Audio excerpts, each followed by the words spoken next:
Ngapain, Bob?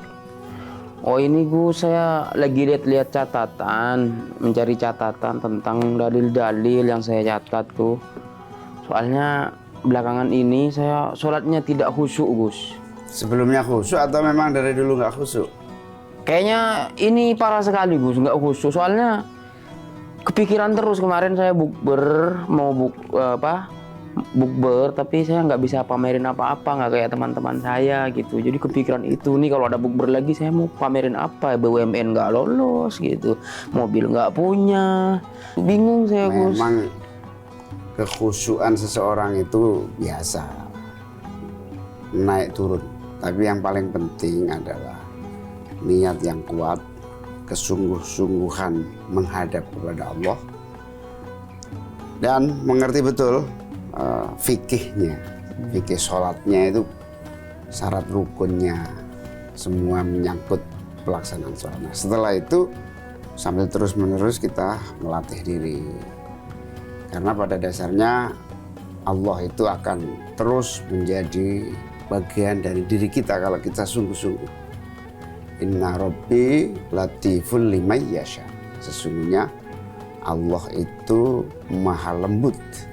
Lembut dalam artian merangkul, mengajak sesuai yang dikehendaki. Nah, kalau kita sungguh-sungguh pasti kita diajak, nanti connect, komunikatif. Itu juga perlu latihan terus-menerus. Di sisi yang lain, kita memahami kelembutan Allah dalam dua aspek. Aspek kelembutan dalam hal merangkul dan menerima kita.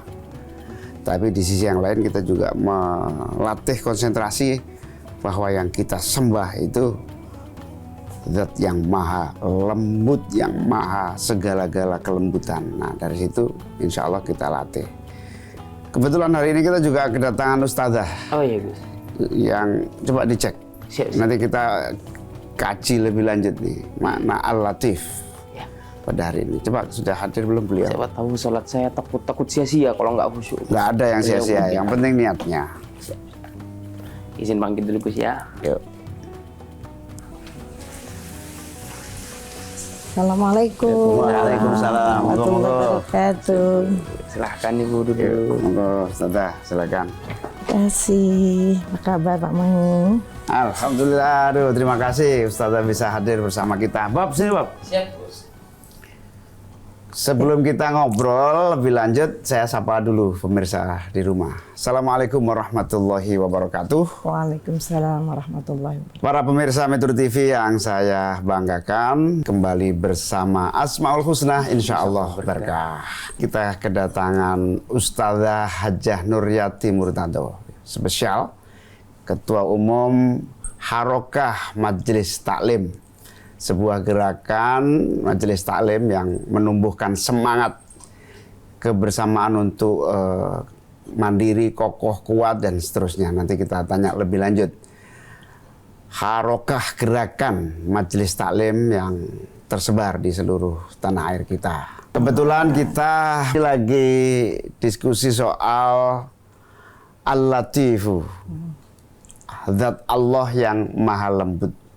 Dan tadi Bobby termasuk belum memahami sepenuhnya cara kita khusyuk dalam sholat, karena memahami Allah yang maha lembut ini insya Allah kita akan terbawa dalam satu konsentrasi bahwa Allah akan menerima seluruh kesungguhan kita, termasuk rangkaian ibadah yang belum sempurna yang kita miliki. Bagaimana Al-Latifu itu maknanya, Ustazah? Ya, kita mengenal Asmaul Husna, diantaranya adalah sifat Al-Latif, yaitu maha lembutnya Allah Subhanahu wa Ta'ala.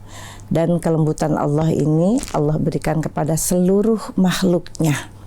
Ya, seluruh makhluknya, bahkan kebutuhannya pun dilengkapi, dipenuhi oleh Allah Subhanahu wa Ta'ala karena maha latifnya Allah. Kemudian ketika Bobby merasa bahwa ada kekurangan-kekurangan dalam mengerjakan sholat, dalam ibadah, tentunya Allah juga Maha tahu dan Allah Maha sayang kepada hambanya. Walaupun hamba itu mempunyai kesalahan-kesalahan, tapi Allah memberikan kemaafan dan memberikan sesuatu pahala bagi orang-orang yang mau ikhlas niat beribadah kepada Allah Subhanahu wa taala. Dan kita tahu bahwa dalam ayat Allah mengatakan Allahu latifum bi ibadihi yarzuqu may yasha. Allah itu maha lembut terhadap hambanya dan memberikan rizki kepada orang yang dikehendaki. Rizki itu berupa karunia yang banyak yang Allah berikan kepada kita, ya berupa tadi diantaranya adalah kemaafan, ya kemaafan ketika hambanya dalam keadaan kealfaan dalam ibadah, Allah maha pemaaf untuk semuanya. Dan sampai-sampai kita kalau tahu itu Allah maha lembut dalam segalanya. Allah memberikan rizki. Ada di antara ulama menganjurkan kepada kita kalau kita berdoa kepingin rizki kita dikembangkan oleh Allah, yang punya usaha. Bobby punya usaha. Ya dikembangkan oleh Allah. Kemudian kalau ada punya penyakit depresi, itu dengan zikir Al-Latif. Bahkan jika ada kesulitan-kesulitan pun, Allah dengan kelembutannya memberikan hajat, memberikan jalan keluar kepada hambanya. Nah, ini dibaca setelah sholat dengan zikir ya Latif, ya Latif, ya Latif, ya Latif. Ada yang 100 kali, ada yang lebih dari itu, sesuai dengan kebutuhan kita. Ya, jadi Bobby jangan ragu untuk mengerjakan amal ibadah walaupun ada sesuatu yang radanya kurang, tapi tetap terus berfokus untuk ibadah kepada Allah. Ya, Al-Latifu, yang maha lembut, yang maha merangkul, yang maha menerima dengan kelembutannya, yang sekaligus bisa kita jadikan satu wirid kita untuk belajar mengenal Allah dengan kemahalembutannya itu.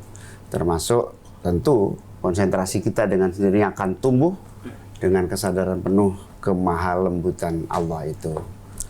Kita break sejenak, Ustazah, Bob. Siap. Kita minta seluruh pemirsa tetap sabar, tetaplah bersama Asmaul Husna, insya Allah berkah.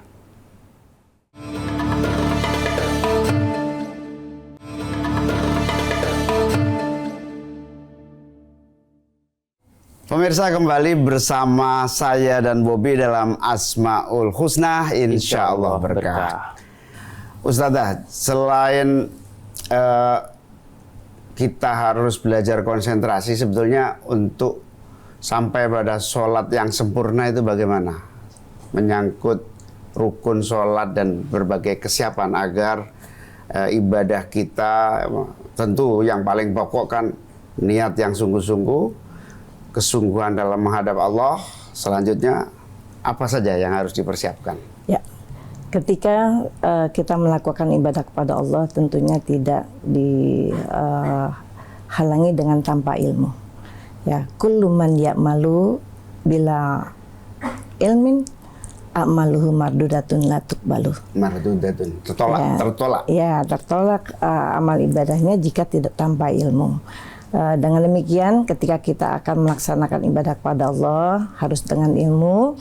Dan kita tahu bahwa ilmu itu bersumber, ya sumbernya dari mana? Ilmu itu dari Al-Quran, kemudian dari hadis dan ijma ulama serta qiyas. Ini yang menjadi landasan dari amaliyah Ahlus Sunnah wal Jamaah. Nah, tentunya selain itu juga kita tahu, harus tahu dan wajib tahu dengan ilmu itu bagaimana ibadah sholat itu yang diterima oleh Allah Subhanahu wa taala. Selain tadi Pak Muhain menyampaikan ya harus ikhlas karena Allah, saya tambahkan harus dengan ilmu dan mengetahui rukun sholatnya. Salah satu makna Al-Latifu dalam ibadah kita itu apa? Ya. Baik, Al-Latif kita tahu bermakna Allah maha lembut ya terhadap seluruh makhluknya, seluruh hambanya. ketika kita banyak mempunyai kesalahan, dengan latifnya Allah pun Allah mengampuni segala kesalahan kita. Nah, di bulan Ramadan, Pak Muhaimin Rabi, kita tahu bahwa Ramadan ini adalah sarana Allah mengampuni dosa-dosa kita. Bahkan Nabi bilang, mengaminkan doanya malaikat Jibril, rahimam pemberiin, man adroka Ramadan lam yufarlah. Sungguh terhina, celaka orang yang menemukan Ramadan tapi tidak diampuni oleh Allah Subhanahu wa taala. Dan kita tahu, man shoma ramadhana imanan wahtisaban ghufira lahu ma taqaddama min dzambi. Dengan demikian, mari sarana yang Allah berikan kepada kita di bulan Ramadan ini kita raih untuk meraih ampunan Allah Subhanahu wa taala. Kemudian ketika seorang hambanya bersalah, sudah tentu diampuni oleh Allah. Ketika dalam ibadah pun ya Allah mengampuni atau memaklumi kesalahan hambanya. Contohnya tadi Bobi bilang, gimana nih kalau sholatnya nggak khusyuk gitu ya Pak Muhaimin ya. Gimana nih Allah dengan latifnya kita dengar menggali tentang kisah sahabat-sahabat Nabi dengan Nabi Muhammad SAW. Pada saat itu Nabi Muhammad ditanya oleh sahabat bertanya tentang, ya Nabi Allah, sesungguhnya aku malu bertanya dan membuat aku terhina. Kata Nabi, tidak ada yang terhina kalau kamu bertanya untuk mengetahui kebenaran. Nah, Bobi nggak terhina juga bertanya begini. Apa kata Nabi, apa yang kamu tanyakan? Ya Rasulullah, sesungguhnya sholat yang aku lakukan selama ini sering teringat di pikiranku urusan-urusan duniaku. Ya urusan dunia, pekerjaan masuk ke sini. Kemudian pikiranku melayang entah kemana. Apakah sholatku ini diterima oleh Allah ya Rasulullah? Ataukah sholatku ini berpahala ya Rasulullah? Kemudian Nabi menundukkan kepalanya dan kemudian para sahabat pun merasa bahwa ini juga pekerjaannya, ya, karena semua manusia pasti merasakan itu, pernah sholat tidak khusyuk. Kemudian kata Nabi, wahai saudaraku, sesungguhnya setan itu selalu terus berusaha mengambil bagian dari sholatnya seorang hamba. Nah, ini setan yang ganggu sholat hamba itu namanya siapa? Kenal? Nah, itu namanya setan yang bernama Kanzab. Kanzab. Ya, setan ini selalu menggoda manusia sejak manusia itu takbiratul ihram sampai salam. Ini nggak berhenti-berhenti. Nama setannya Kanzab. Kanzab. Ya. Nah, kita break dulu. Kita bahas si Kanzab ini setelah yang satu ini. Tetap bersama Asmaul Husna, insya Allah berkah.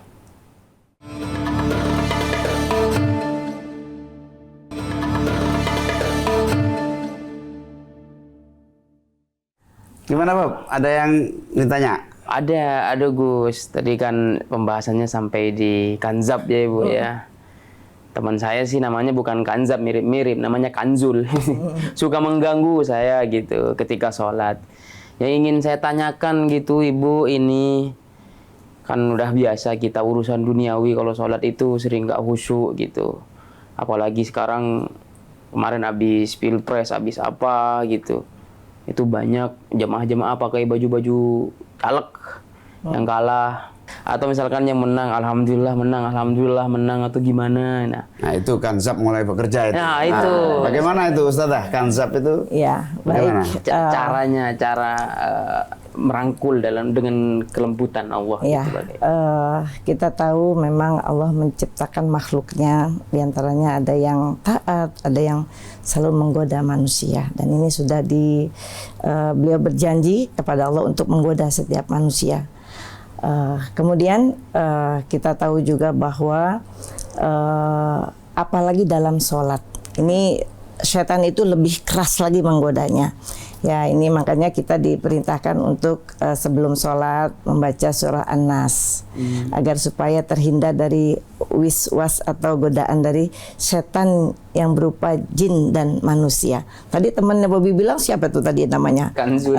Kanzul, ya. Tapi bukan. Ya, kita awali dengan pembacaan surah An-Nas agar terhindar dari itu. Kemudian di dalam membaca surah Al-Fatihah juga di rakaat pertama harus kita awali dengan ta'awuz. A'udzubillahi minasyaitonirrajim. Bismillahirrahmanirrahim. Baca Al-Fatihah. Tapi untuk rakaat kedua, ketiga dan selanjutnya tidak pakai ta'awuz lagi. Kemudian kita tahu bahwa Nabi mengatakan seperti itu, sesungguhnya setan selalu menggoda manusia dalam sholatnya. Ya, walaupun di luar sholat pun tetap setan menggoda manusia. Tapi ingatlah, kata Nabi, wahai saudaraku, ketika pikiranmu kemana-mana dan kamu kembali kepada Allah, fokus kembali kepada Allah, disitulah Allah menyambutmu dengan kelembutannya. Ya, Allah Subhanahu wa Ta'ala ketika hambanya dalam ibadah, kalau dia bilang pikiran aku kemana-mana, yang mestinya nggak ingat naruh kunci di mana, pas sholat ingat. Nah, kemudian ketika kita ingat itu, kita kembali lagi, kita fokus lagi dengan pikiran, dengan hati dan perasaan kita kepada Allah untuk menjaga kekhusyuan kita kepada Allah. Di situ Allah menyambut kita dengan kelembutannya. Dengan demikian sahabat tidak berputus asa lagi pada saat itu. Beliau tetap mengerjakan sholat dengan semampunya dan berusaha terus untuk fokus khusyuk dalam sholatnya. Kita ingat cerita Nabi kita Muhammad SAW, bagaimana lembutnya seorang ibu, tapi kelembutan Allah itu melebihi dari lembutnya manusia. Ada seorang ibu dihampiri oleh anaknya. Ibu ini ngelihat anaknya menghampirinya dari jauh. Dia berjalan, kemudian anak itu terjatuh. Dia bangkit lagi, jatuh lagi. Bangkit lagi, jatuh karena kesandung. Apakah ibu itu marah? Tidak. Ibu itu langsung berlari menghampiri anak yang akan menghampirinya. Dia angkat anaknya. Dia peluk erat-erat tubuh anak itu dengan kelembutannya. Masya Allah. Allahu Akbar. Allah melebihi kasih sayang seorang ibu, kelembutan seorang ibu. Allah lebih lembut lagi kelembutannya daripada ibu kepada anaknya. Ya, kalau misalkan kita sholat, tapi menurut saya itu bukan karena kanzab, Bu. Kayak sekarang tarawih ada yang cepat gitu. Bismillahirrahmanirrahim. Assalamualaikum. Nah, itu nggak gimana? sempat konsentrasi. Iya, tumaninahnya nggak ada. Gitu. Ya, nah itu memang nggak sedikit ya, ada yang seperti itu. Nah, ini juga kadang-kadang dari jamaahnya juga. Ketika jamaahnya lihat daftar sholat siapa imamnya, kalau yang lama pindah masjid, pindah tempat sholat. Kalau yang cepet, wah enak nih. Tapi itu juga harus disertai dengan ilmu. Kembali lagi, kalau kita berilmu, tentunya salah kita merasa. Salah satu rukunnya adalah tumakninah. Karena tadi salah satu rukunnya adalah tumakninah. Sholat yang sholat tarawih yang buru-buru, tidak ada tumakninahnya, sayang. Sholat yang tidak diterima oleh Allah. Sebab ada seorang sahabat, ketika Nabi Nabi berada di masjid, sahabat datang, kemudian sahabat sebelum menemui Nabi, dia sholat dulu. Nah, setelah sholat, bertemu dengan Nabi, dia lapor setelah salam, ya Nabi Allah, aku sudah sholat. Kemudian apa kata Nabi? Irji, fa innaka lam tusolli. Kembali kamu sholat, sesungguhnya kamu belum sholat. Dia kembali lagi sholat lagi, lapor lagi sama Nabi, sampai 3 kali bilang, irji, fa innaka lam tusolli. Sesungguhnya kamu belum sholat. Padahal dia sudah merasa saya sudah ruku, saya sudah baca Fatihah, saya sudah sujud. Tapi mungkin diantara itu dia tidak ruku dengan tumakninah, sujudnya tidak dengan tumakninah. Ini berarti harus dengan ilmu seperti itu. Harus ya. dengan ilmu.